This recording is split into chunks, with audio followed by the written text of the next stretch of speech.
Esta presentación fue realizada en el marco del Congreso EduTech 2010. La música es de Xavi Aburruzaga, en concreto la canción Zugabe. Reflexionaremos sobre el impacto y la presencia de las redes, de los sitios de redes sociales, del software social, y consideraremos su uso e incorporación a los procesos de enseñanza y aprendizaje.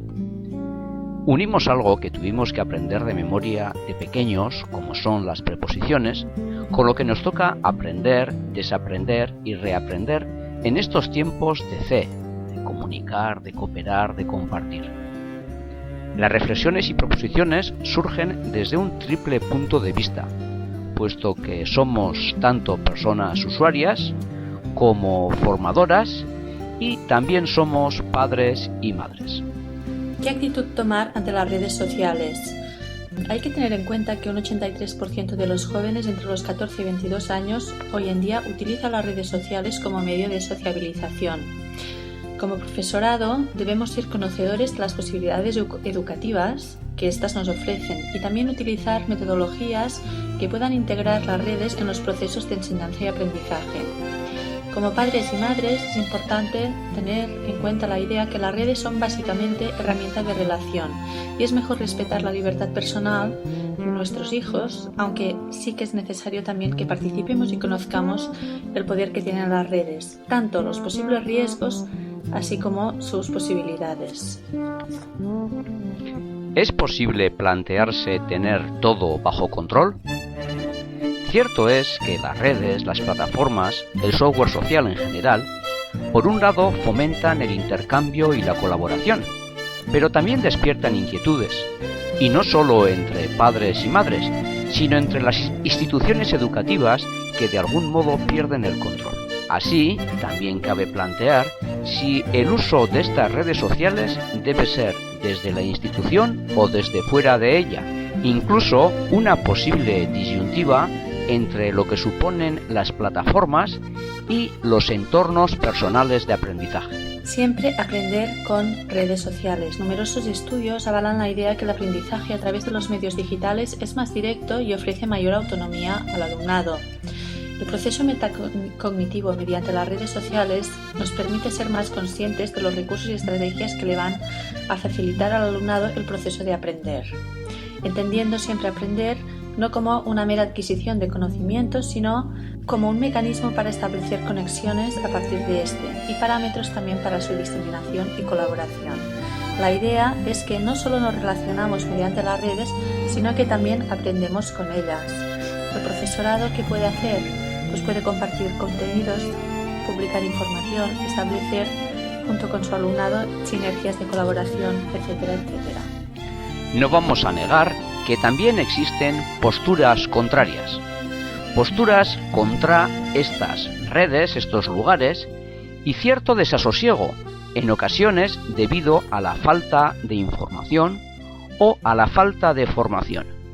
De hecho, basta acudir a la prensa para encontrarse con ejemplos como esta noticia que decía escándalo en las aulas por el flirteo de profesores y alumnos en Facebook, flirteo que posiblemente también se daría por otras vías con anterioridad, o bien esta otra que decía el ciberacoso se ceba con el adolescente, mientras que al final del artículo se comenta que lo dañino es el comportamiento y queda la duda si el medio intensifica las heridas o no.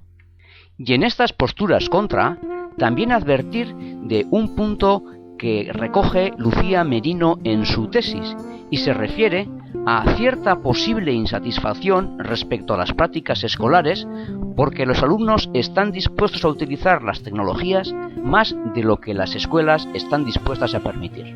¿En qué basar el comportamiento de las redes sociales? ¿Cómo debemos comportarnos en la red? Es esencial establecer procesos de acompañamiento que permitan avanzar con paso firme en el uso de las redes. Hay que tener en cuenta también el concepto de identidad digital, que es la suma de lo que nosotros visualizamos de nosotros mismos más lo que los demás también proyectan sobre nosotros. Y esa idea es muy importante. Por tanto, es una competencia clave y lo va a ser más el saber gestionar nuestra identidad digital. También podemos dar a conocer tanto las buenas prácticas de uso de las redes sociales como ejemplos de uso indebido. No conviene obviar el aspecto del aprendizaje entre iguales y entre diferentes, tanto en contextos formales como informales. Asimismo, desarrollar la madurez digital o la competencia digital pensamos que no solo compete a la escuela.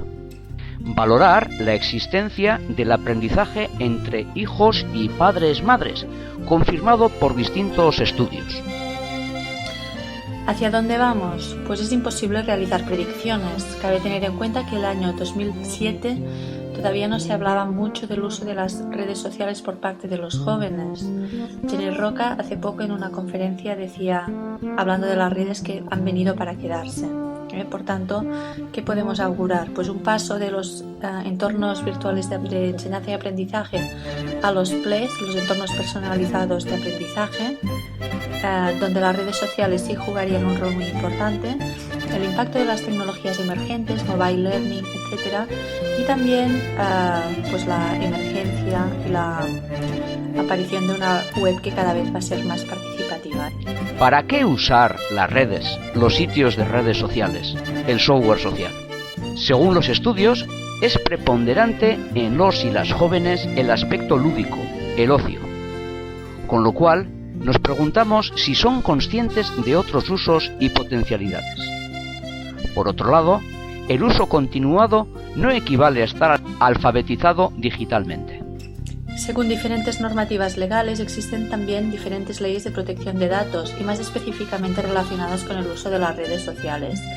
Es importante, por tanto, avanzar en la alfabetización digital y en los procesos de gestión de la identidad digital en la red, tanto los nuestros como los de nuestros alumnos, hijos, etc.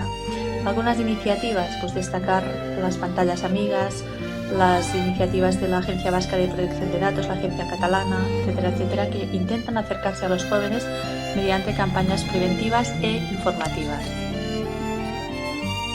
¿Es posible una socialización hoy día sin Internet y las redes sociales? ¿Cabe pensar en una marginación digital entre quienes no tengan acceso y o no participen? ¿Hay que ir tras ellos? Numerosos estudios coinciden en que la preocupación y control de los padres y madres es más relativa al tiempo de uso que hacen sus hijos respecto de las redes sociales que referentes al contenido o las actividades que llevan a cabo mediante estas. Hay que destacar que tenemos tanto desde el punto de vista del profesorado como de padres y madres, todavía una población por alfabetizar y pensamos que es más apropiado utilizar siempre el término aprender con y estar al lado de, que ir tras o quedarnos atrás. A la vista de la velocidad de los cambios, ¿durante cuánto tiempo tendrán peso específico nuestras ideas y propuestas? En todo caso, queremos incidir en la idea de que lo que realmente importa es la actitud, los valores, más que las herramientas concretas. Mediante algunas preposiciones que aprendimos de pequeños, hemos querido plasmar nuestras inquietudes y propuestas. Destacar que la actitud y los valores son básicos para avanzar. Las redes son herramientas y medios que nos van a servir para relacionarnos y crecer conjuntamente.